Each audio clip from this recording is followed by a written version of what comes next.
मंगलमय मंगल वीतरागनी ज्ञान नमो ताहि जाते भरे अरहंतादिमहा हरिमंगल करि हो संत करण जाते मिले समाज सब पावे निज पदरा।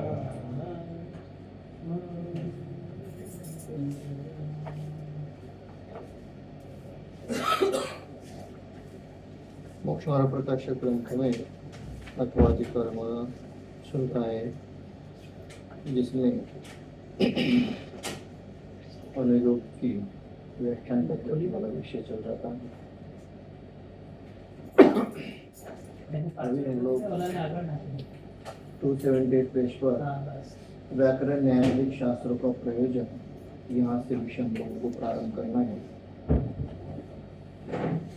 अंत में हमने देखा था इस प्रकार इन चारों अनुयोगों का निरूपण किया है तथा जैन मत में बहुत शास्त्र तो इन चारों अनुयोगों में गर्भित है। बहुत सारे शास्त्र जो है वो चारों अनुयोगों में गर्भित है। एक ही ग्रंथ में चारों अनुयोग होते हैं तथा व्याकरण न्याय छंद कोशाधिक शास्त्र व वैदिक ज्योतिष मंत्रादि शास्त्र भी जिन मत में पाए जाते हैं उनका क्या प्रयोजन है तो सुनो। अभी चार अनुयोगों के शास्त्र का तो हमारा अध्ययन होगा। या चार अनुयोग के शास्त्र होते हैं, कैसे होते, क्यों होते, ये सब हमने देख लिया। इसके अलावा भी जैन दर्शन में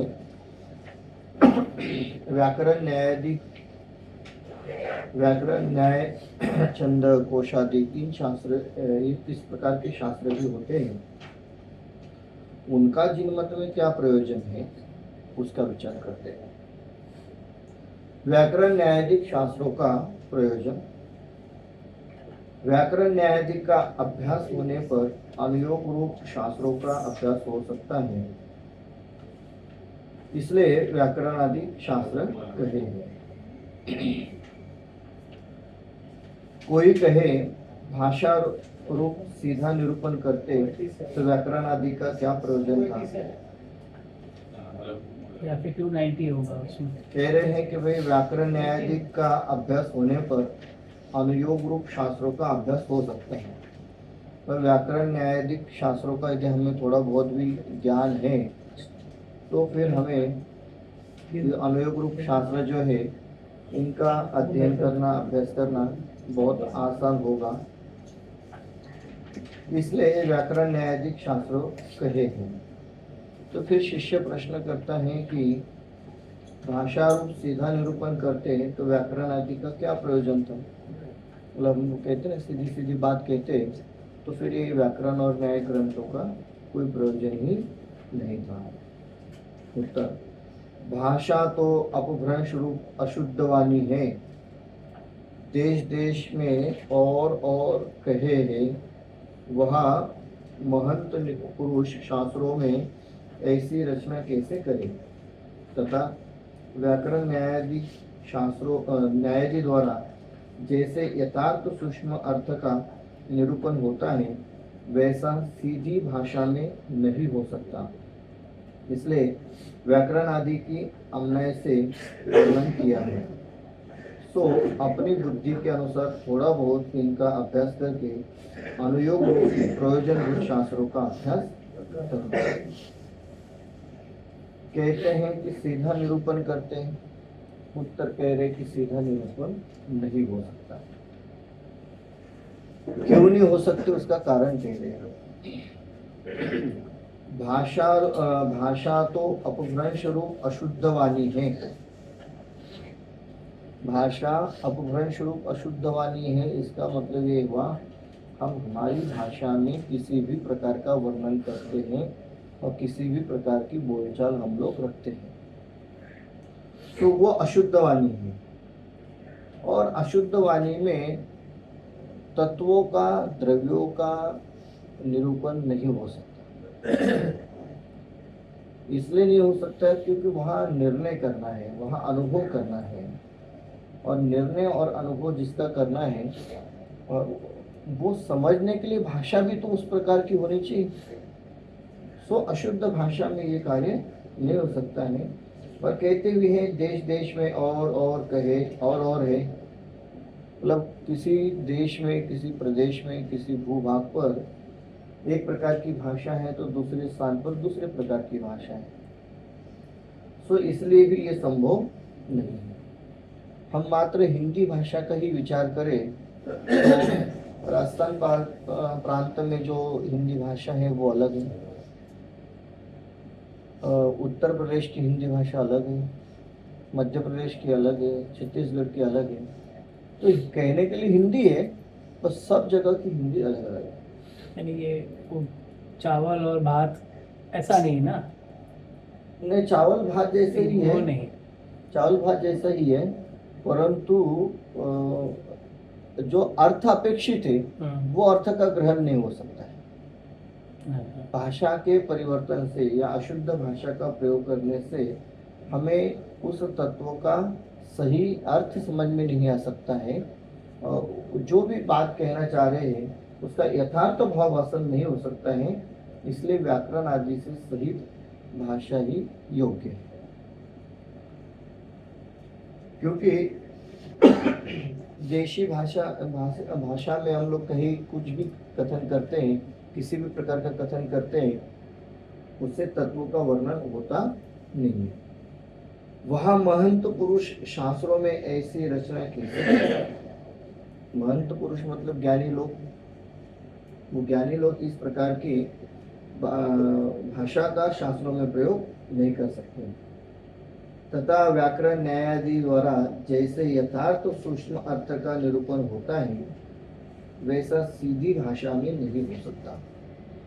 व्याकरण और न्याय के द्वारा किसी भी अर्थ का हम लोग जो सूक्ष्मता से निरूपण करते हैं उस प्रकार का सूक्ष्म निरूपण सीधी भाषा में नहीं हो सकता है। सीधी भाषा में नहीं हो सकता मतलब क्योंकि सीधी भाषा में कोई बेस नहीं होता है। जो मन में आया वो बोल दिया, जैसा मन में आया वैसा बोल दिया, इसलिए वहाँ यथार्थ निरूपण का कारण नहीं बनता है। और न्याय और व्याकरण के साथ चलते हैं तो फिर वहाँ यथार्थ निरूपण होता है। ये इसमें जैसे अपन किसको बोलते हैं, अबे कर ले, हाँ, जैसे बोल दिया अरे कर ले, तो उसको लगेगा क्या भाषा यूज कर रहे हैं, और ये भाई करिए, बराबर, ये फर्क पड़ता है। वो है कि नहीं, यही कहना चाह रहे हैं। गुजराती में हमारा बार गांव में बोली चेंज है। हाँ, बार बार गांव आता है तो बोली बदली होता है। बराबर, गुजराती में क्या होता है। बराबर, ये कहना चाह रहे हैं कि सामान्य भाषा में हम लोग लोकल की जो बोलचाल की भाषा है उसमें किसी भी प्रकार के शब्दों का प्रयोग करते हैं और वो शब्द प्रामाणिक नहीं होते हैं। वो तत्काल भाषा में तत्काल की सुविधा के लिए बनाए गए रहते हैं, इसलिए वो प्रामाणिक नहीं होते, समय के अनुसार परिवर्तित होते हैं। बहुत सामान्य रूप से विचार करें ना हम लोग, आजकल जो हम लोग सोशल मीडिया पर जो जिस भाषा का प्रयोग करते हैं उस भाषा से आप किसी भी विषय को समझ नहीं सकते। उस भाषा से आप किसी भी विषय को नहीं समझ सकते हैं। मतलब शास्त्र की बात तो छोड़ दीजिए, लोक व्यवहार का भी कोई विषय रहे ना तो समझ नहीं सकते। तो इसके लिए ऐसी भाषा का प्रयोग नहीं करते हैं। पंडित जी, भावार्थ होता है मेरे को पहले तो जो था कि शुद्ध वाणी थी, उसके बाद उसको जैसे जैसे काल चला जाता है वैसे फिर उसका अर्थ बनाया है, उसमें तो अपभ्रंश नहीं हो रहा है। जैसे लैंग्वेज में हम बोल रहे थे चेंज, उसके बाद नहीं चेंज हो सकता। हम लोग विश्वास तो रखते हैं कि पुस्तक के ऊपर, लेकिन फिर आप उसमें प्रश्न चिन्ह लगाकर पूछना चाहते हैं? प्रश्न चिन्ह लगा तो पूछ जाते हैं कि हो सकता है। जी, देखिए आपका प्रश्न ऐसा है, जैसे न्याय और व्याकरण से सहित भाषा का प्रयोग हम लोग करके सही अर्थों को समझना चाहते हैं, सो ऐसे मूल ग्रंथ प्राकृत और संस्कृत भाषा में लिखे गए, बाद में अन्य अन्य भाषाओं में उनका भाषांतर हुआ है, अनुवाद हुए हैं, और आगे बढ़ करके तो भावार्थ तक हम लोग आए, टीका अर्थ से भावार्थ तक आ गए। भाषा रूप से तो व्याकरण न्याय की ही भाषा योग्य है, वो ठीक है, परंतु जब हम लोग प्राकृत और संस्कृत से हिंदी और फिर भावार्थ तक पहुँचे, तो क्या अर्थ में कोई परिवर्तन हुआ है, क्या होने की संभावना है, क्या हो सकता है? हाँ, हो सकता है। इसलिए इसका जवाब मेरे हिसाब से पहले आ गया था। देखिए, आपके प्रश्न का जवाब थोड़ा पहले वाले पेज पर, तो इसी पेज पर थोड़ा पहले पैराग्राफ पर चलते हैं। क्या कहते हैं? यहाँ कोई कहे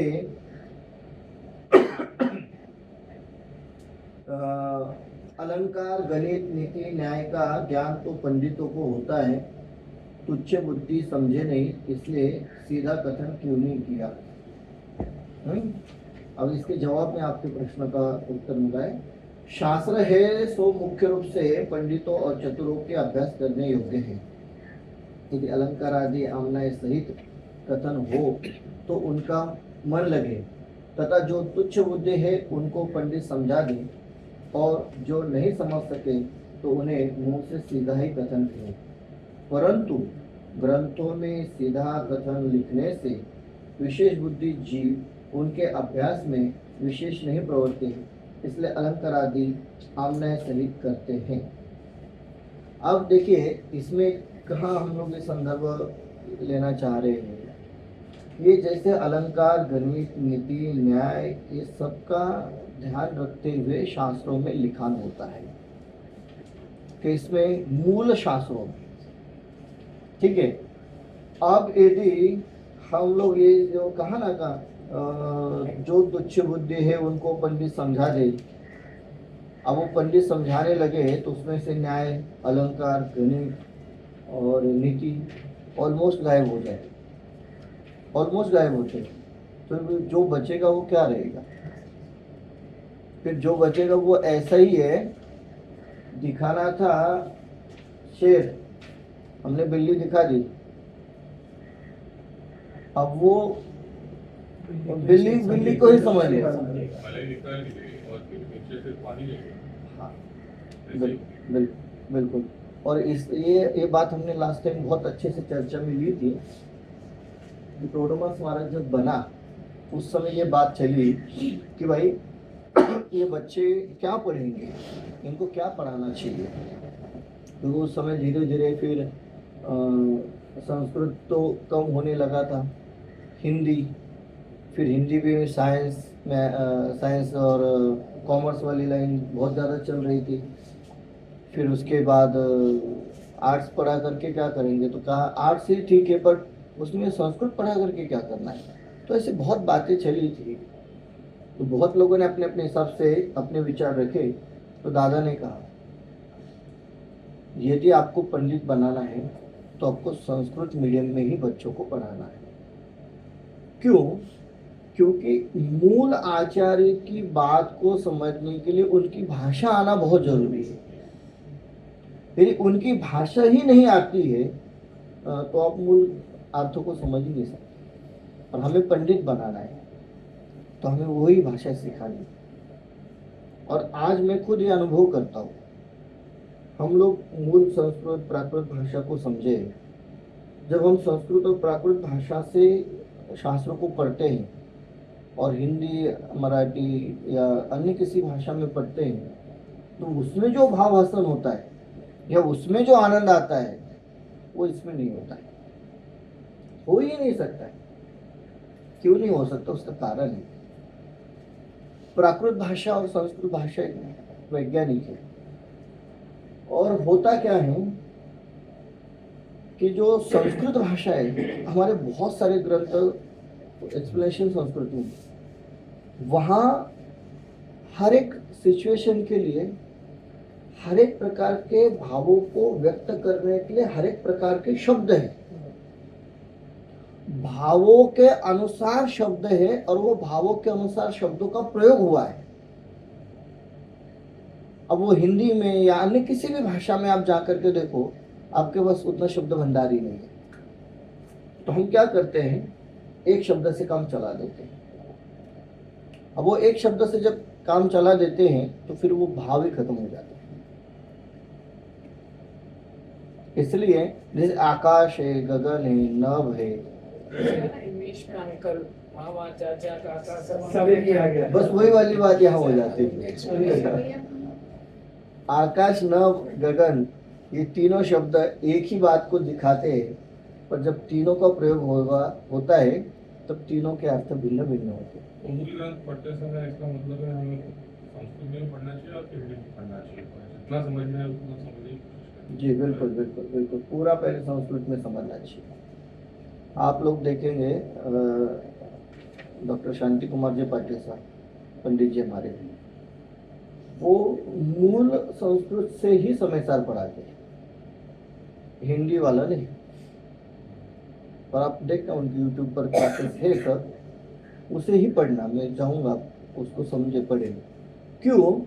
क्योंकि वो व्याकरण की अपेक्षा से उसमें से जो अर्थ निकलता है ना, वो कुछ अलग ही होता है।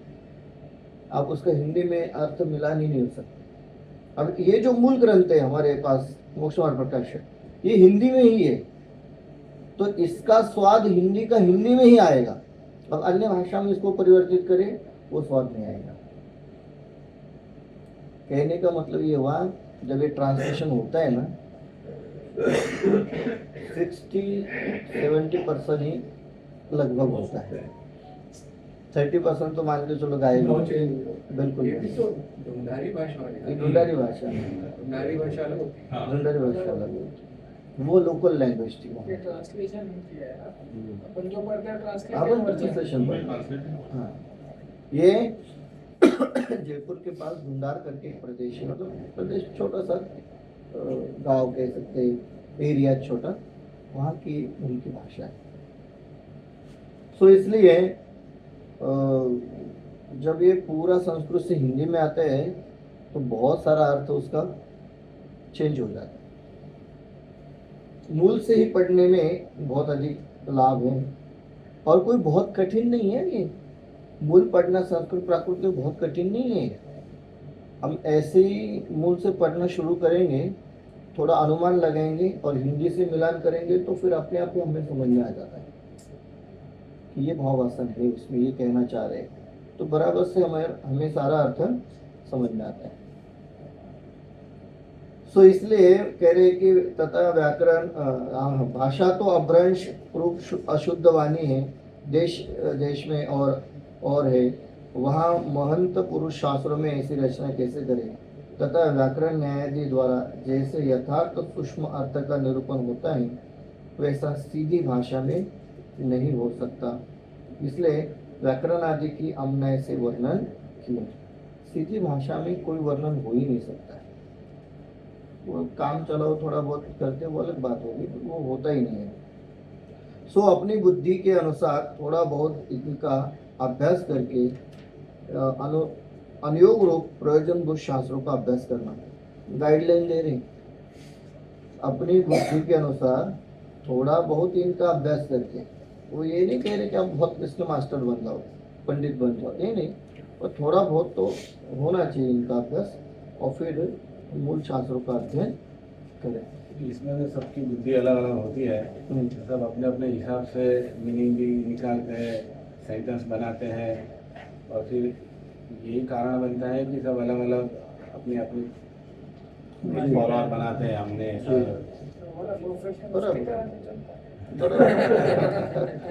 ये तो बहुत बड़ी दिक्कत वाला काम हो गया ना। बहुत अभी AI वगैरह में क्या हो रहा है, आप एक मोक्ष मार्ग प्रकाशक को ना एक लिंक पे डाल दो, विदिन 10 सेकंड्स पूरा इंग्लिश ट्रांसलेशन एनालिसिस सब डालो विदिन 10 सेकंड्स। ओ हाँ, मतलब और अनबिलीवेबल है, मतलब आप कोई भी अधिकार डाल दो, पर वो होता है ट्रांसलेशन बराबर अभी करके दिखाओ, नहीं एकदम बराबर होता है। कहीं कहीं होता है प्रॉब्लम। वहाँ पे एक कंसेप्ट है कॉल्ड हेलुसिनेशन। आप जो भी टेक्स्ट डालोगे उसका कंटेक्स्ट यानी उसका जो अर्थ ये समझ में लेता है विद द एग्जिस्टिंग अभी डॉक्यूमेंट समझ के अनुसार ट्रांसलेशन ये तो है बनाता है। ना। भाव नहीं आता है। तो भाव जो है वो खुद चेंज करता है, इट्स कॉल्ड हेलुसिनेशन। अरे हैलुसिनेट तो इंसान तब होगा ना जब उसको बेस नहीं पता है, वो तो खुद वो उदासी क्या हुआ, अगर ये मैंने ये 10 लाइन पढ़ी है तो मुझे ये पता है now this 10 lines are exactly the same how it is translated, that's not hallucination. Translation also you have to understand उसका मीनिंग क्या है, क्योंकि आप जिसका मीनिंग डाल रहे हो वो नहीं लेगा। Hallucination tells that what is contextually correct for it. अगर आप ट्रांसलेट लेटर करोगे तो उसका मीनिंग अलग है, लेकिन उसका अगर कंटेक्चुअली आप मीनिंगफुल बनाओगे तो अलग है। तो आप अगर कोई अच्छा बुक ट्रांसलेट हो जाएगा बट भाव हाँ। बदल सकता है, ऐसा वो बोलने का कहना है। That is called hallucination. मतलब मैंने तो पूरा पेज कंपेयर किया और एग्जैक्टली जो अगर कोई बच्चा समझना चाहे ना वो बोले कि मैं हिंदी नहीं पढ़ सकता तो वो AI कर रहा है। मतलब उसका काम चल जाएगा। यही चीज इंग्लिश में लिखता है, Exactly, इंग्लिश में लिखता है ना। 100% के बदले 70%। हाँ, उसका काम चल जाएगा। काम काम चल निकल जाएगा कि जाएगा। बच्चा समझ में हाँ। पाएगा कि क्या है इंग्लिश में। हाँ, ऊपर ऊपर ओवरव्यू जो हमने अभी डिस्कस किया वही हुआ। आप पूरा वैसा की टीका अमृताचार्य की पढ़ोगे तो कुछ समझ में नहीं आएगा। बराबर। जब तक वो हिंदी ट्रांसलेशन डॉक्टर भारविल जी ने जब किया है तब थोड़ा समझ में आना चालू हो जाएगा। अपने लैंग्वेज में आजकल बच्चों को हिंदी इसलिए कुछ आता नहीं है, जब अपनी इंग्लिश डालोगे तब वो समझेगा। बराबर। हाँ, लेकिन हो जाएगा। आज 70% निकाल 100% हो जाएगा, लेकिन उसके लिए टाइम लगेगा। Eventually हो ही जाएगा। नहीं नहीं, होना चाहिए। और मूल जीरो में तो मूल जीरो हो जाएगा, उससे तो 70 में तो रहे। जैसे समझो वैसे। मूल संस्कृत और प्राकृत का यदि हम लोग ये में प्रयोग करें, मतलब उसका जो भी आप टेक्निकली होगा उसका बेस बनाने में इसको यदि यूज करें तो फिर रिजल्ट अच्छा आ सकता हम लोग डाइवर्ज हो रहे हैं, लेकिन एक टॉपिक ऐसा है कि एनालिसिस हुआ था कि what is the best programming language in the world. तो उन्होंने कहा था कि संस्कृत से पावरफुल कोई नहीं होती, क्योंकि उसके अंदर व्याकरण मैथमेटिकली डिक्लेयर्ड है। हाँ। संस्कृत का अगर रूल्स सेट कर पाओगे तो उससे कम जगह में मैक्सिमम आपका आउटपुट मिलेगा। मिलेगा। सही बात है, उसके रूल चेंज नहीं होते। आचार्य पूज्यपाद स्वामी के द्वारा संस्कृत का एक व्याकरण ग्रंथ लिखा गया है और एक हिंदू आचार्य हुए पाणिनि और आचार्य पूज्यपाद स्वामी का। पाणिनि का व्याकरण इसलिए प्रसिद्ध हो गया क्योंकि हिंदू मत में बहुत अधिक प्रचलन में संस्कृत रहा और वो मेजोरिटी रही इसके लिए। पर आचार्य पूज्यपाद स्वामी का जो संस्कृत व्याकरण ग्रंथ है बहुत टॉप का है, क्या नाम? High quality. व्याकरण के नाम से मेरा एक दोस्त, उसमें हिंदू दोस्त है मेरा, वो उसमें PhD कर रहा है और मैंने उसे प्रवीण जी के साथ जोड़ दिया है कि भाई तू उन्हीं से समझ ले जो समझना है। बट बहुत टॉप का ग्रंथ है। कहने का अर्थ ये रहा कि आचार्यों ने आचार्य पूज्यपाद स्वामी वही है जिन्होंने समाधि तंत्र लिखा है, इष्टोपदेश लिखा है, सर्वार सिद्धि ग्रंथ की टीका, तत्व सूत्र ग्रंथ की टीका लिखी सर्वार सिद्धि, और उन्होंने वो व्याकरण ग्रंथ लिखा। तो कहने का अर्थ ये है कि मूल भाषा को समझे बिना पूर्ण अर्थ हम समझ नहीं सकते। पूरा अर्थ समझना है तो भाई आपको मूल भाषा को समझना बहुत जरूरी है। और देखिए, जब बहुत प्रैक्टिकली अनुभव कराता हूँ आपको, आप हिंदी को अच्छे से समझते जानते हैं, हिंदी में कोई बात समझते हैं, पढ़ते हैं, समझते हैं, और आप उसी को इंग्लिश में ट्रांसलेट कर रहे हैं।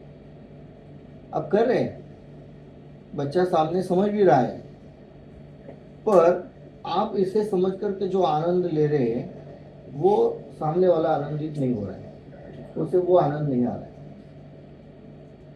ऐसे ही संस्कृत प्राकृत के साथ होता है। जब आप संस्कृत और प्राकृत से हम लोग उस बात को समझते हैं, हमें अलग ही प्रकार का आनंद आता है, अलग ही प्रकार का अनुभव होता है जो आप लोगों को नहीं होता है और हम लोग नहीं करा सकते, क्योंकि शब्दों की मर्यादा है।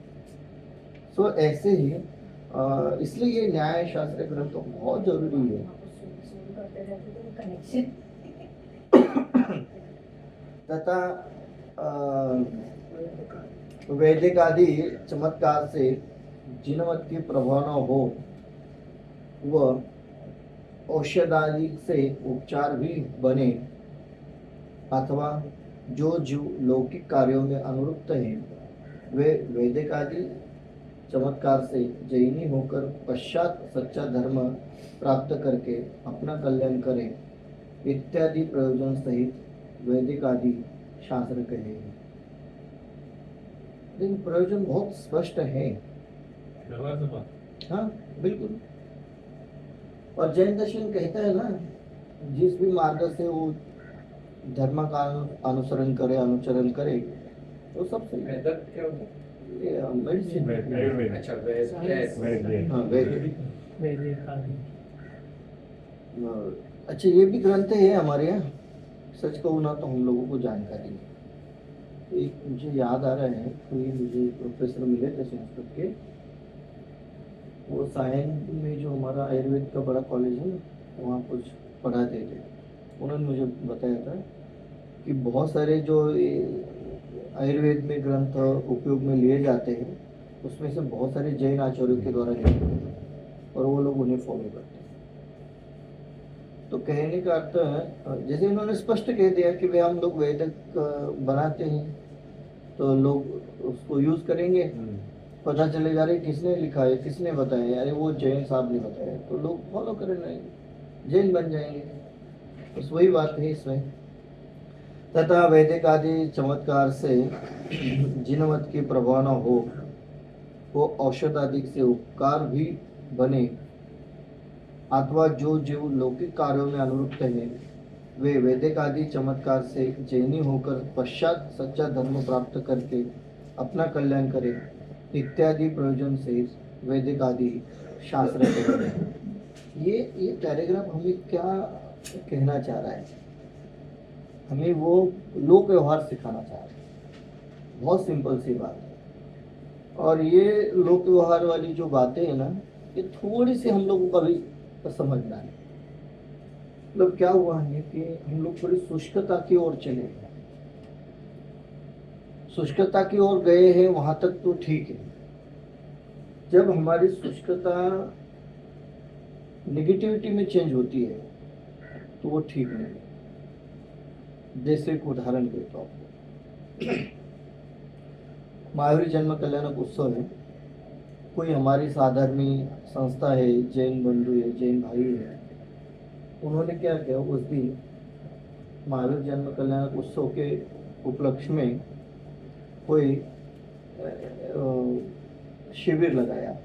वो लगाते हैं ना, आँख चेक करने का, ब्लड डोनेशन का, फ्री मेडिसिन का, ऐसा कुछ एक काम लगाया। हम हमारी दृष्टि से उस चीज को देखते हैं। मैं बहुत प्रैक्टिकल कह रहा हूँ, हम हमारी दृष्टि से देखते, अरे जैन होकर के मंदिर नहीं गया और यहाँ देखो क्या करके बैठा। कोई बात नहीं, वो भी एक प्रभावना का ही अंग है, वो भी एक प्रभावना ही है। भले ही वो किसी भी व्यक्ति को मेडिसिन दे रहा है, ब्लड इकट्ठा कर रहा है, दे रहा है, ले रहा है, आँख चेक कर रहा है, कम से कम 4 लोगों को पता तो चल रहा है कि भाई आज भगवान महावीर का जन्म उत्सव है, वो जैन लोग हैं, जैन लोगों में ऐसा किया जाता है। ये और इस बहाने एकाध व्यक्ति कभी भी परिवर्तित हुआ, वो इस सच्चे देखो परिवर्तन मतलब हमें कोई जैनों की संख्या बढ़ा करके वो वाला काम नहीं, हमारा वो उद्देश्य ही नहीं है संख्या बढ़ाने वाला। बाकी लोगों में होता है ना, चलो धर्म परिवर्तन कराते हैं और धर्म परिवर्तन करके अपनी संख्या बढ़ाते हैं, हमें वो कोई चक्कर नहीं, हमारा कोई उद्देश्य नहीं। सीधी सी बात है, एकाध जो सच्चे मार्ग पर आवे, आत्मा का कल्याण होए, मोक्ष आवे, वो उसका भला करे, उस अर्थ में तो ये सब जो जुड़ते हैं और इस मार्ग पर आते हैं। और काफ़ी सारी जगह पर हम लोग ऐसा देखते हैं कि बहुत सारे हमारे साधर्मी लोग जो रहते हैं, मतलब काम करने वाले, काम ये सब करते हैं, वो लोग धीरे धीरे हमारे प्रभावना से प्रभावित होकर बहुत सारे गलत काम जो रहते वो छोड़ देते हैं। मैं कहता हूँ एक व्यक्ति जो शराब पी रहा था वो हमारे यहाँ काम पर है, हमने उसे बहुत प्यार से समझाया, उसके साथ बहुत अच्छा व्यवहार किया, धीरे धीरे करके उसने वो शराब छोड़ दी, हो गया ना उसका कल्याण। बहुत हो गया उसके लिए, इतना ही काफी है।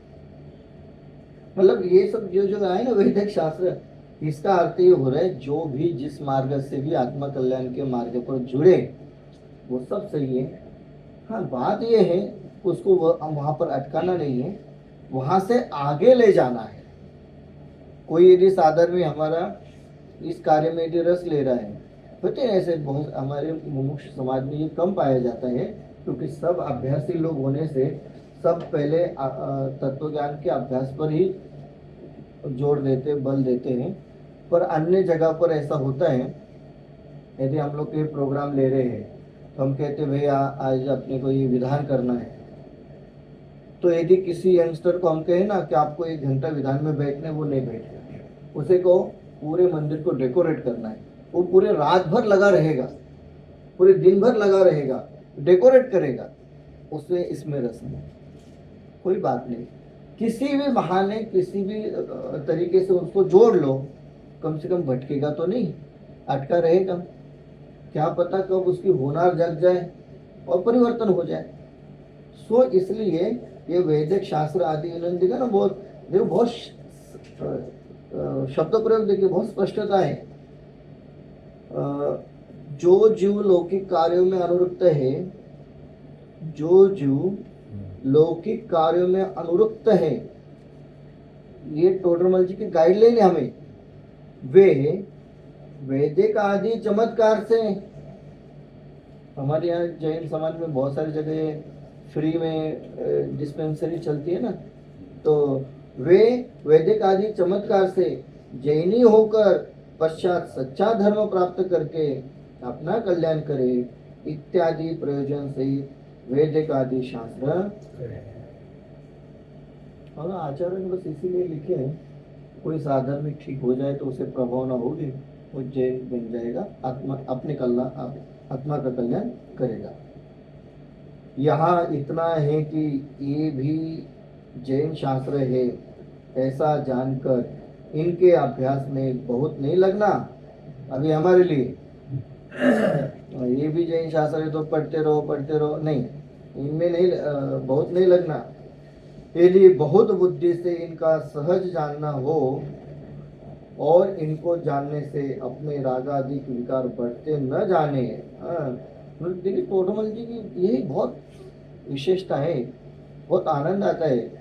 पहले ऊपर कह दिया है ना, ऐसा है वही वाली बात। कोई हम लोग दवाई लेते हैं तो उसके ऊपर लिखा रहता है ये दवाई खांसी के लिए, आँख के लिए अच्छी है, अच्छी, और नीचे लिखा रहता है सावधानी।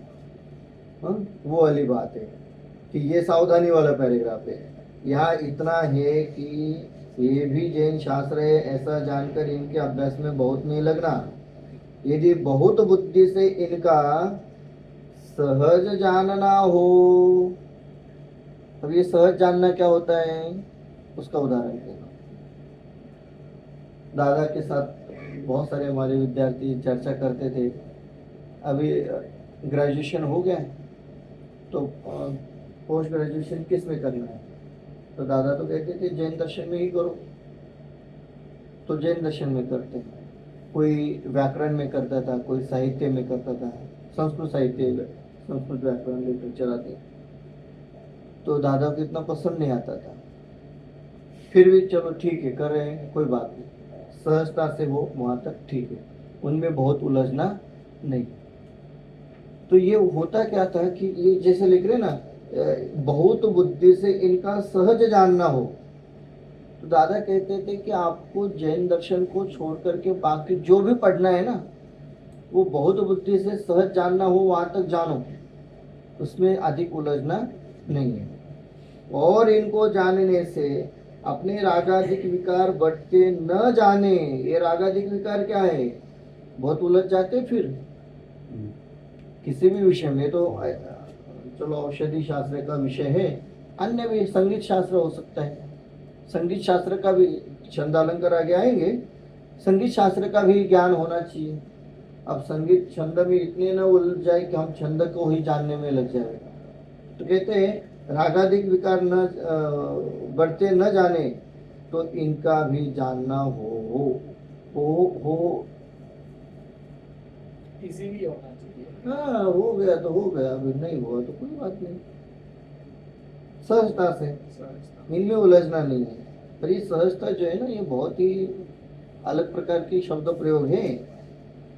तो इनका भी जानना हो, ऐसा नहीं लिखा, तो इनको भी जानना चाहिए, इनका भी अध्ययन करना चाहिए।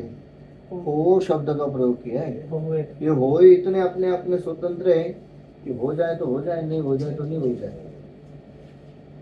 उलझना भी नहीं है, और बन गया कार्य तो ठीक है। पैसिव वॉइस बोलते हैं। हाँ। वही है पैसिव, हाँ। एक्टिव नहीं रहना है उसमें। नहीं।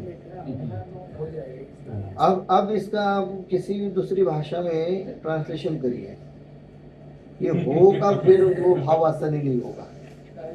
मतलब मैं हिंदी में, वो क्या है? अब आप लोग हिंदी अच्छे से समझते हैं, इसलिए मैंने हो को इतना जोर दे करके कहा।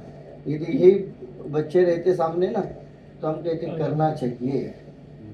अब करना चाहिए में पूरा अर्थ ही बदल रहा है। बदल गया है। और वो उसको हो को है ना, तो बोले कि ये यानी प्रिंटिंग मिस्टेक है, क्योंकि कभी ये नहीं पढ़ने में हाँ, आता बराबर, बहुत सी बात कि आपने हो कही। फिर हुए यानी हाँ, ऐसा होता है, बहुत सारे लोगों को ये शब्दों की हुए मीनिंग नहीं हुए पता। कि भाई हो जाए तो हो जाए, ये कहना है, लेकिन उसको एक शॉट में हो लेकिन गया। वो हाँ, तो लोग समझ, अरे ये क्या क्रियापद हुआ, ये लगता है कोई वो प्रिंटिंग कुछ मिस्टेक printing है, mistake उसको है। चाहिए।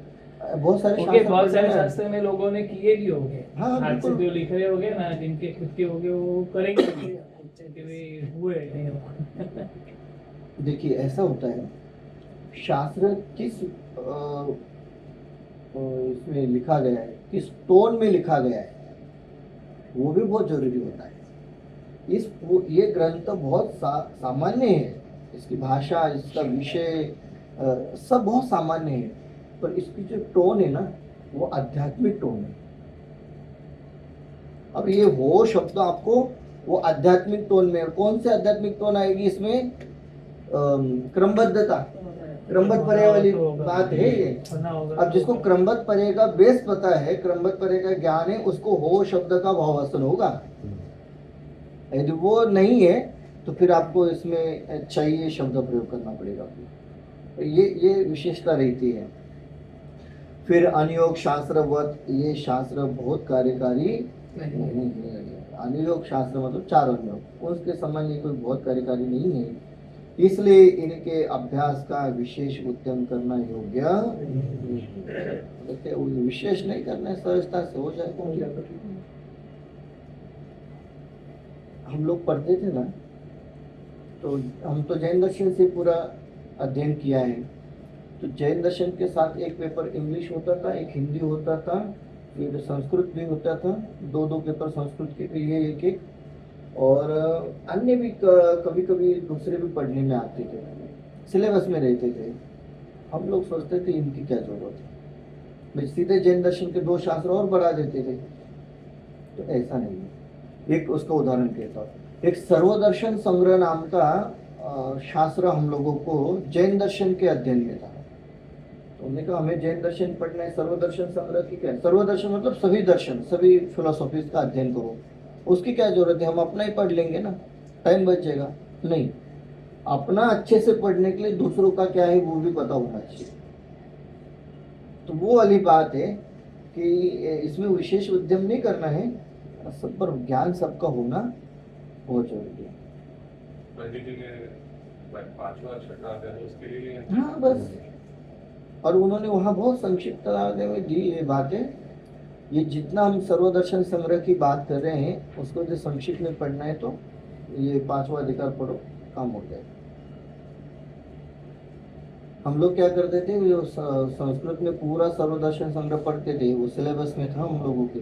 तो मतलब भारतीय दर्शनों में 9 दर्शन है, 6 आस्तिक और 3 नास्तिक, 9 दर्शन का अध्ययन करते थे। उनके सब बातों को वहाँ संस्कृत से समझते थे, और याद रखने के लिए मोक्ष मार्ग प्रकाशक का 5वां अधिकार पढ़ते थे। तो उतना कौन याद रखेगा?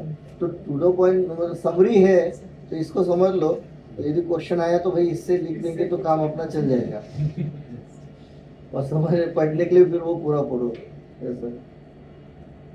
फिर यदि प्रश्न, यदि ऐसा है तो गंधरादिक ने इनकी रचना किसने की? गंधर्वों ने लिखा है, कौन है? वैदिक शास्त्र और ये सब। और आप कह रहे भाई इनको कोई बहुत ज्यादा पढ़ना नहीं है, तो क्या कारण है? उत्तर, पूर्वोक्त किंचित प्रयोजन जानकर इनकी रचना की है।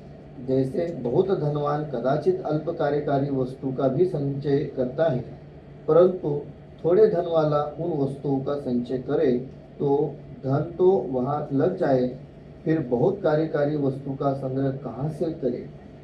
उसी प्रकार बहुत बुद्धिमान गंधरादि कथनचित अल्प कार्यकारी वैदिक आदि शास्त्रों का भी संचय करते हैं, परंतु थोड़ा बुद्धिमान उनके अभ्यास में लगे तो बुद्धि तो वहाँ लग जाए, फिर उत्कृष्ट कार्यकारी शास्त्रों का अभ्यास कैसे करेंगे? वो सही बात है, सीधी सी है।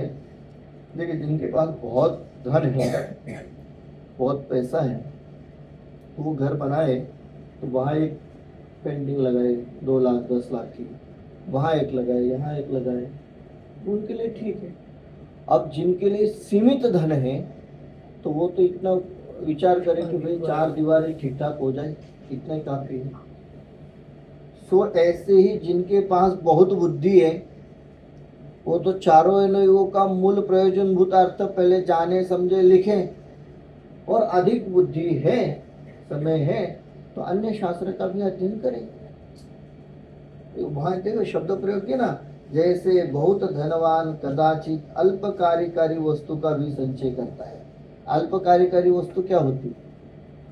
ऐसी वस्तु जिसका कोई उपयोग ही नहीं है पड़ी है, ऐसे होता है ना। बहुत सारी प्राचीन वस्तुएं, कोई बहुत बड़ी पेंटिंग, हाँ खरीद लेते हैं, एंटिक वस्तुएं करे, ऐसा कहीं वो रख लेते हैं। तो ऐसे देखने में आते हैं, बहुत सारी जगह हम लोग जाते हैं, देखते हैं अच्छा ये क्या रखा है, क्यों रखा है, तो पता चला ये बहुत पुरानी कोई प्रतिमा है, ऐसी रखी। तो ये क्यों है? अल्प कार्यकारी है, उससे कुछ होना जाना नहीं है, यूजलेस, कोई यूज में नहीं है। हाँ, पर ठीक है, संचय करें, वो गलत नहीं है, संचय करें, परंतु थोड़े धन वाला उन वस्तुओं का संचय करे तो धन तो वहां लग जाए, धन तो ये सब वस्तुओं को इकट्ठा करने में लग जाए, फिर बहुत कार्यकारी वस्तु का संग्रह कहाँ से करे? तो ऐसा हो नहीं सकता है। उसी प्रकार बहुत बुद्धिमान गंधरादि कथनचित अल्प कार्यकारी वैदिक आदि शास्त्रों का भी संचय करते हैं, परंतु थोड़ा बुद्धिमान उनके अभ्यास में लगे तो बुद्धि तो वहां लग जाए, फिर उत्कृष्ट कार्यकारी शास्त्रों का अभ्यास कैसे करें? फिर वही बातें हैं, स्मारक से पढ़ करके कोई थी वो नहीं एडवोकेट बनते थे ना, एडवोकेट वो वकीली करते थे, तो दादा को पसंद नहीं आता था। क्यों? इतनी अच्छी बुद्धि है, वहाँ इतने अच्छे एडवोकेट बन रहे हैं आप, तो वही बुद्धि यदि जैन शास्त्रों के अध्ययन में लगाते तो यहाँ अपना भी कल्याण होता और लोगों का भी कल्याण होता। तो बुद्धि तो है ना, यहाँ थोड़ी लगे और वहाँ लोक व्यवहार में ज़्यादा लगे तो कैसे कार्य करें? उसको उल्टा कर देते, अपने अध्यात्म के कार्य में अधिक लगावे, लोक व्यवहार में थोड़ी लगाए तो चल जाए। और थोड़ी लगाने के लिए क्या करना है? तो कोई छोटा मोटा काम कर लो जिससे अपने आजीविका चल जाए। और बुद्धि को एक्टिव रखना है तो दादा को बहुत पसंद था कि टीचर बन जाओ, तो एनी टाइम एक्टिव रहोगे और बहुत अपनी बुद्धि का उपयोग वहाँ करने की जरूरत नहीं है, और कर भी लेंगे तो वही बुद्धि यहाँ पर भी काम आएगी। क्योंकि वहाँ पढ़ाओगे तो क्या पढ़ाओगे? यही न्याय व्याकरण शास्त्र ये तो पढ़ाना है। तो ये मतलब कितनी गहरी सोच होती है। मैं आपको ये उदाहरण बार बार क्यों देता हूँ दादा का, थोड़ा स्मारक ऐसे ही अभी चल नहीं रहा है, ये इसकी नींव बहुत गहरी है। क्योंकि हमने बहुत सारे ऐसे विद्यालय महाविद्यालय देखे हैं कि जो टोडोमस स्मारक के साथ शुरू हुए बंद हो गए बहुत सारे, चल रहे नाम मात्र के, चलना और चलना बहुत फर्क है। चल रहे हैं पर उसमें से जो आउटपुट आना चाहिए, उसकी जो उद्देश्य पूर्ति होनी चाहिए, वो नहीं हो रही। हमें अच्छा नहीं लगता है। हमारे साथ कोई बात नहीं, हमारा और उनका तत्वों में मतभेद है, हो सकता है अपने अपने बुद्धि अनुसार। हम तो कोई सर्वज्ञ है नहीं, तत्वों में मतभेद हो सकता है, पर जैन दर्शन का यह अध्ययन होता है, किसी न किसी माध्यम से होता रहेगा, परंतु वो उद्देश्य पूर्ति नहीं होती है, वो ठीक नहीं रहता। इसमें ट्रॉमा स्मारक बनने में और गुरुदेव के पश्चात ये तत्व प्रचार प्रसार होने में इतनी गहरी विचारधारा सोच है इसके पीछे, आप इसका विचार करो। और यदि ये ट्रॉमा स्मारक नहीं होता, ये विद्वानों की टीम नहीं होती, तो क्या होता?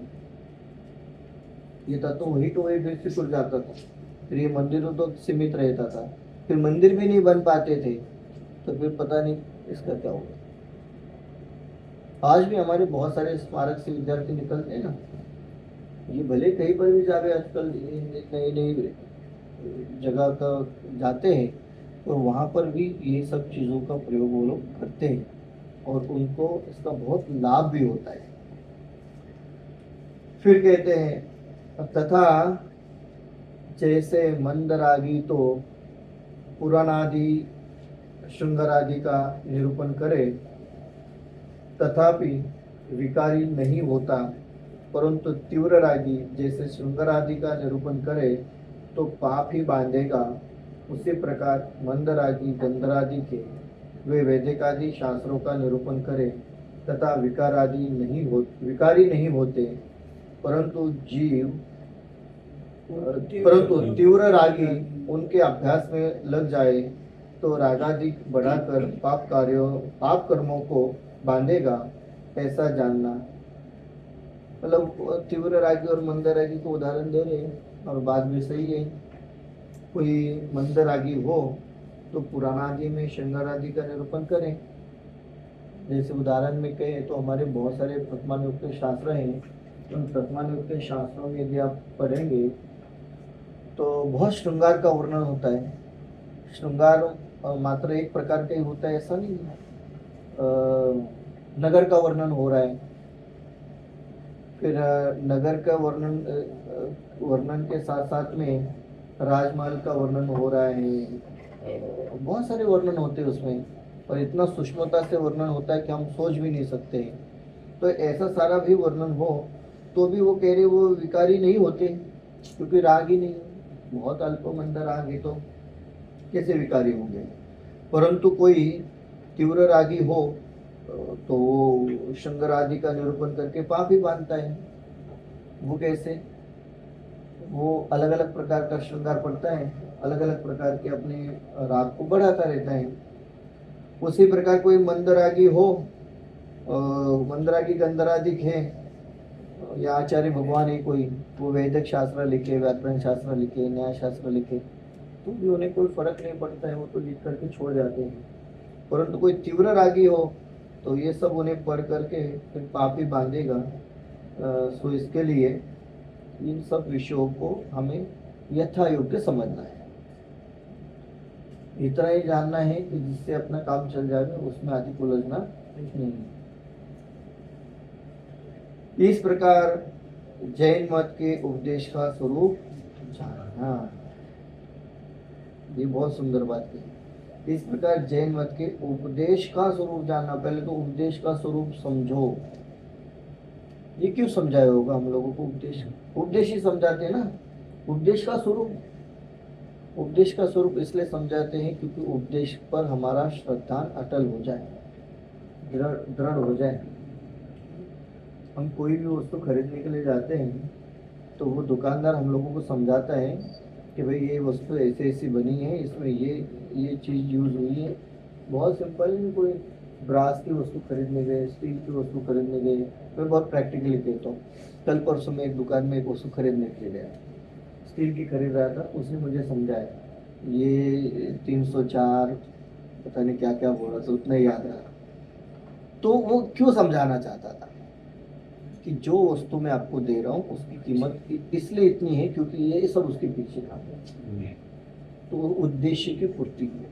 आचार्य भगवान ने हमें ये सब उद्देश्य का स्वरूप समझाया कि उद्देश्य का स्वरूप ऐसा है, इसके पीछे हमारा ये भाव है, उद्देश्य के पीछे हमारा ये उद्देश्य है, तो हमारा श्रद्धांत दृढ़ होगा और फिर हम उसे समझने लगेंगे। इसलिए अब ये उद्देश्य का स्वरूप कहाँ है, अब आगे बढ़ते हैं। अनुयोगों में दोष कल्पनाओं का निराकरण, वो प्रश्न आ गया आपका भी, यदि कोई अर्थ में, भावार्थ में, शब्दार्थ में यदि कोई परिवर्तन होता है तो फिर क्या करे उस प्रकार। अब इनमें कोई दोष कल्पना करता है उसका निराकरण करते हैं। प्रथमान योग में दोष कल्पना का निराकरण, एक ही अनुयोगों का ले। कितने ही जीव कहते हैं प्रथमान योग में श्रृंगार आदि व संग्राम आदि का बहुत कथन करते हैं, उनके निमित्त से रागादिक बढ़ जाते हैं, इसलिए ऐसा कथन नहीं करना था, वह ऐसा कथन सुनना नहीं। ये बहुत बार ये विचार आता है इसमें। प्रथम हमने श्रृंगार आदि, संग्राम आदि मतलब युद्ध आदि, तो बहुत सारा कथन आता है, उनके कारण हमारे रागादिक बढ़ते हैं, और इसलिए ऐसा कथन ही नहीं करना चाहिए था और सुनना भी नहीं चाहिए। उनसे कहते हैं कथा कहना हो तब तो सभी अवस्थाओं का कथन करना चाहिए, तथा यदि अलंकार आदि द्वारा बनाकर कथन करते हैं तो पंडितों के वचन तो युक्ति सहित ही निकलते हैं। और यदि तुम कहोगे कि संबंध मिलाने को सामान्य कथन किया होता, बढ़ाकर कथन किस लिए किया, वो आगे का प्रश्न है। पहले कह रहे हैं भाई कथा कहनी है तो सभी अवस्थाओं का कथन करना पड़ेगा, मतलब ऐसा तो होगा नहीं कि राजा सीधा मुनि दीक्षा धारण कर रहे इतना ही कथन हो, और ऐसा हो भी जाए कथन तो भी लोगों को भाव असर नहीं होगा, फिर ऐसा कथन करने से क्या लाभ। हम भरत चक्रवर्ती का वैराग्य ही दिखावे और भरत चक्रवर्ती का चक्रवर्तीपना न दिखावे तो उद्देश्य पूर्ति नहीं होगी, क्योंकि भरत चक्रवर्ती का कथन करके, कथा कह करके हम कहना क्या चाहते हैं, हम ये कहना चाहते हैं कि चक्रवर्ती भी सब कुछ छोड़ छाड़ करके चला गया, तो हमें क्या करना चाहिए, हमें भरत चक्रवर्ती को भी नहीं दिखाना है, ना चक्रवर्ती पने को दिखाना है, हमें तो ये दिखाना है कि भरत चक्रवर्ती जैसा राजा भी चक्रवर्ती पद को छोड़े बिना मोक्ष नहीं जा सका और छोड़ करके ही जाना है। सो ये छोड़ने की भावना, त्याग की भावना हमें दिखानी है, तो फिर सभी का व्यवस्थाओं का वर्णन हमें करना पड़ेगा। तथा यदि अलंकार आदि द्वारा बढ़ाकर कथन करते हैं तो पंडितों के वचन तो युक्ति सहित ही निकलते हैं। मतलब कथा में हम ऐसा नहीं कर सकते कि हाँ राजा है और वो राजा राजमहल में रहता था, फिर युद्ध किया, फिर छोड़ करके दीक्षा ली, ऐसा नहीं हो सकता। राजा है तो फिर राजा का राजापना ही दिखाना पड़ेगा, और राजा का राजपना दिखाना है तो अलंकार आदि का प्रयोग करना ही पड़ेगा। सो ऐसे सहजता से। और यदि तुमको आचार्यों के वचन की जगह पंडितों के वचन, मतलब हम तो ऐसे अनुयोग की बात कर रहे हैं जी। यहाँ शब्दशः अर्थ लेते हैं तो पंडित पना हुआ सामान्य शब्दशः अर्थ, परंतु भावार्थ लेते हैं, भावार्थ मतलब ट्रांसलेशन वाला भावार्थ नहीं, शब्दों के भी दो अर्थ होते हैं, एक शब्दशः और एक गर्भित अर्थ है। भावार्थ की जगह गर्भित अर्थ बोलना चाहूँगा। गर्भित अर्थ का मतलब ये होता है कि पंडित, कौन पंडित, तो जो उस विषय का ज्ञान रखता है और उसके अनुसार आचरण रखता है, वो सही अर्थ होता है। तो उस अर्थ मतलब हाँ, उस विषय का। हाँ, तो उस अर्थ में मुनिराज की बात होगी।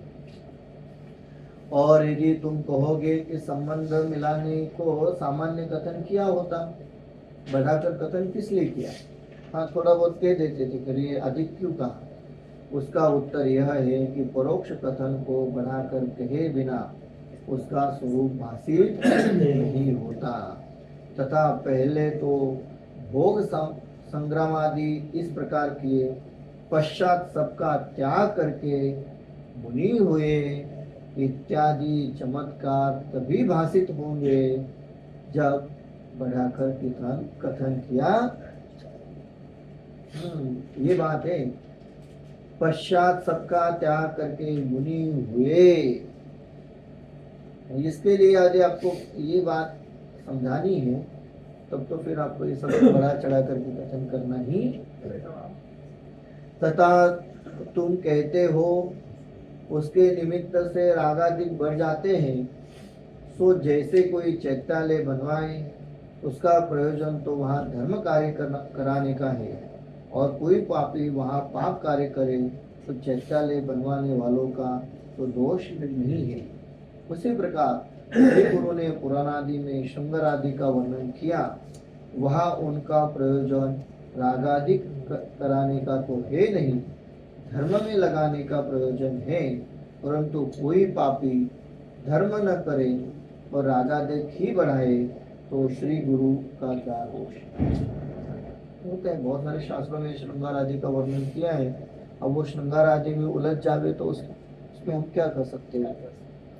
सही में तो बात ये कहना चाहते हैं, ये सब श्रृंगार और ये सब का त्याग करके वो मुनि हुए, मोक्ष को उन्होंने धारण किया। तो ये सब प्रपालियों की कहानी को आप पढ़ेंगे ना, उसमें दो ही बातें समझ में आती है।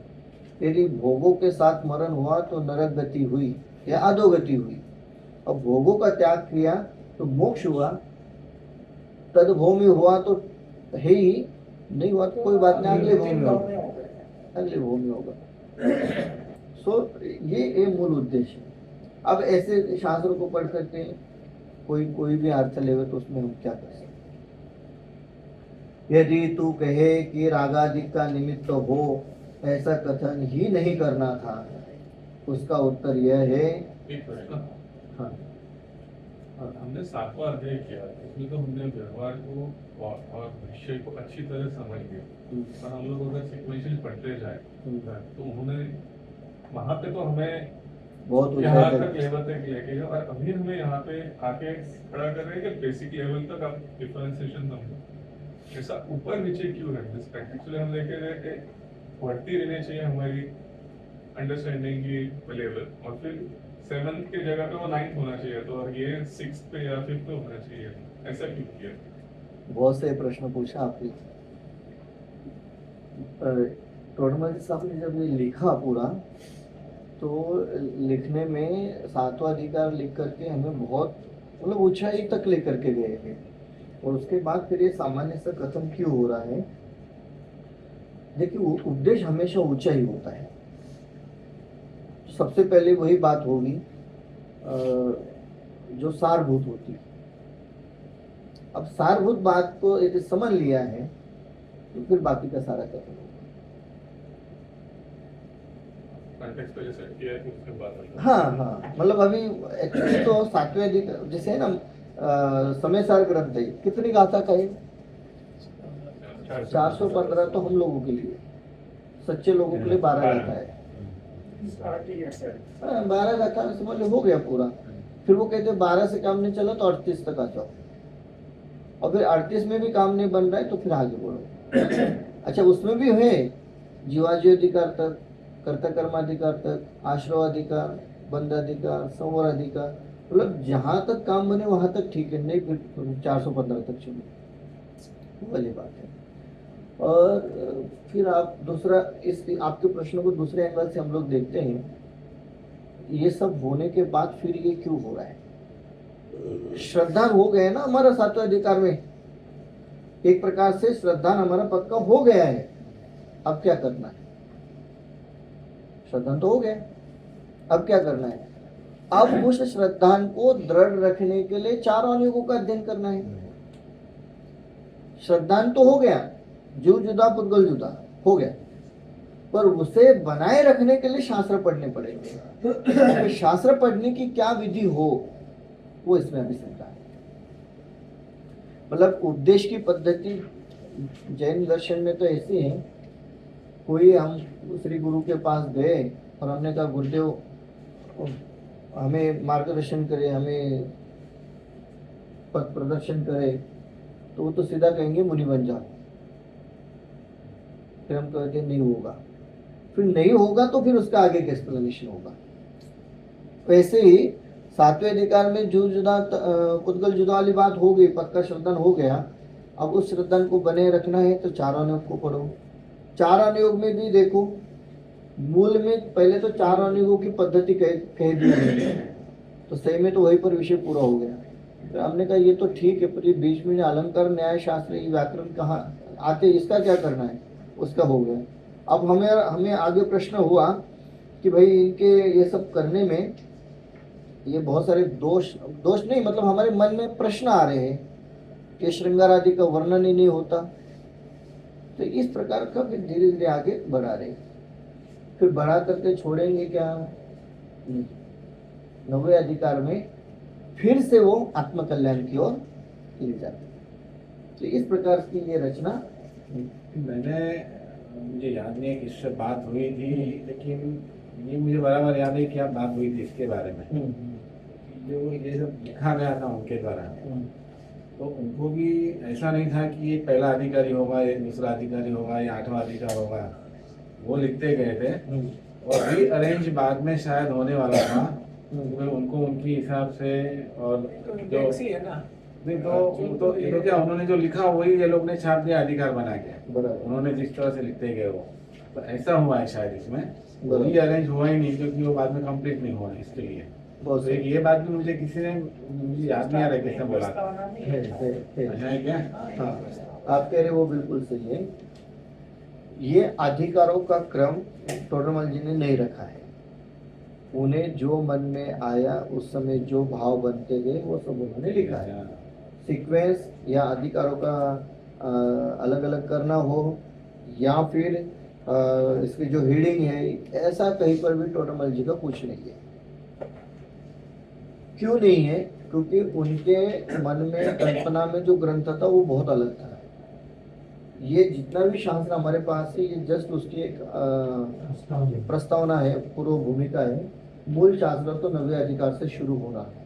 इसमें जो हमारा नवा अधिकार है वो उनके शास्त्र का पहला अधिकार था। सो इसलिए ऐसा कुछ था नहीं। फिर बाद में ये जैसा उन्होंने लिख कर रखा उसी को हमने अधिकारों में डिवाइड कर लिया समझने की दृष्टि से। तो इसमें हेडिंग देना ये सब हमने बात किया। सो ऐसा भी संभव है कि जब वो बराबर से प्रॉपर शास्त्र बनता था तो ये अधिकारों का क्रम भी आगे पीछे हो सकता था। फिर कहते हैं यदि तू कहे कि रागादि का निमित्त हो, ऐसा कथन ही नहीं करना था। उसका उत्तर, सरागी जीवों का मन केवल वैराग्य कथन में नहीं लगता।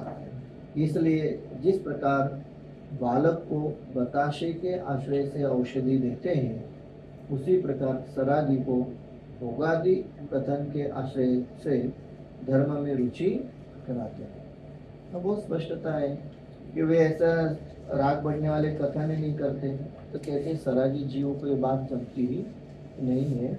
उन्हें तो कोई ना कोई प्रकार का राग उत्पन्न कराते हैं और फिर उसके साथ वैराग्य का कथन कराते हैं। और उदाहरण दिया है कि बताशे में औषधि रख करके देते हैं तो बालक ले लेता है। पेज 26 में लिखा है। पेज 26 में जो अपन अभी बात कर रहे थे, मोक्षमार्ग प्रकाशक का हस्तलिखित मूल प्रति देखने को यह सूचित हुआ कि अधिकारों के क्रम में और वर्गीकरण के संबंध में पंडित जी पुनर्विचार करना चाहते थे, क्योंकि तीसरे अधिकार तक तो वे अधिकार के अंत होने पर स्पष्ट रूप से लिखते कि प्रथम द्वितीय अधिकार समाप्त हुआ, किंतु चौथे अधिकार से यह क्रम अव्यवस्थित हो बराबर। तो निश्चित रूप से ये हो सकता था कि आठवां अधिकार पहले आ सकता और फिर अधिकार के अंत में छठा लिखने की जगह छोड़ी गई है। उसके जगह 6 का अंक लिखा हुआ है। 7वें और 8वें अधिकार के अंत में विवरण स्पष्ट होने पर भी उनमें अधिकार संख्या नहीं दी गई है एवं उसके लिए स्थान खाली छोड़ा गया है। हाँ, तो निश्चित रूप से ऐसा भी हो सकता था कि पहले ही 8वां अधिकार लिख देते थे फिर 7वां अधिकार लिखते थे। ये भी संभव हो सकता था। बिल्कुल, जगह खाली छोड़ी है उस हिसाब से हो सकता था। फिर कहते हैं यदि तू कहेगा ऐसा है तो विरागी पुरुषों को तो ऐसे ग्रंथों का अभ्यास करना योग्य नहीं। अब सरागी के लिए ठीक है, तो फिर वैरागी न पढ़े।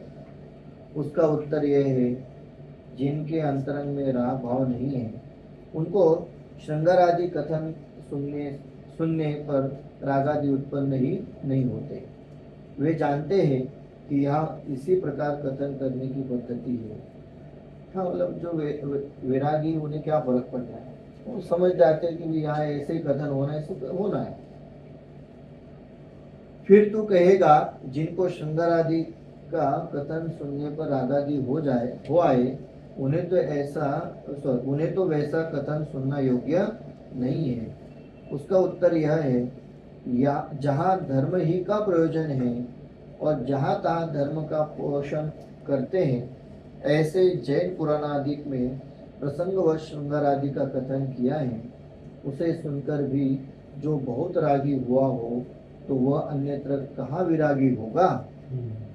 अरे जी, इतना अच्छा अध्यात्म का वर्णन चल रहा है वैरागी का, उसमें से वो राग ढूंढ रहा है, तो फिर अन्यत्र कहाँ विरागी होगा।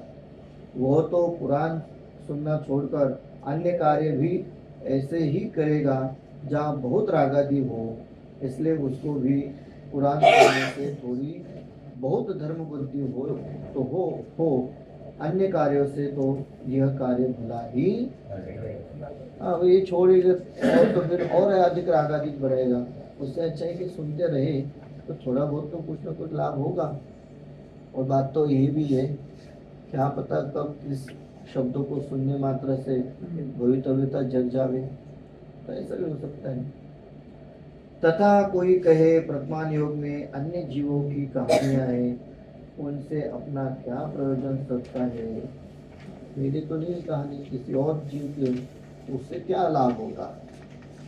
उससे कहते हैं जैसे कामी पुरुषों की कथा सुनने पर अपने को भी काम का प्रेम बढ़ता है, उसी प्रकार धर्मात्मा पुरुषों की कथा सुनने पर अपने को धर्म की प्रीति विशेष होती है। इसलिए भगवान योग का अभ्यास करना जरूरी है। शिष्य का प्रश्न जिस प्रकार का है उत्तर भी उसी प्रकार का है, तो उसी भाषा में उसको समझना वैसा है। बात भी है, मतलब वो तो उदाहरण उस परिस्थिति में जीवों की अपेक्षा से दिया है। हम लोग वर्तमान में देखते हैं कि जिसको साइंटिस्ट बनना है वो क्या करेगा, वो उस दिशा के शास्त्र पढ़ेगा, वो व्यक्तियों के बारे में जानेगा, उसे प्रेरणा मिलती है। बस उसी प्रकार जिन्हें धर्मात्मा बनना है तो धर्मात्मा पुरुषों की कथा सुनने पर अपने को धर्म की प्रीति विशेष होती है। इसलिए वर्तमान योग का अभ्यास करना योग्य है। ठीक, इतना विचार हम लोग करते हैं। वर्तमान योग में दोष कल्पना का निराकरण है, उसकी चर्चा आगे।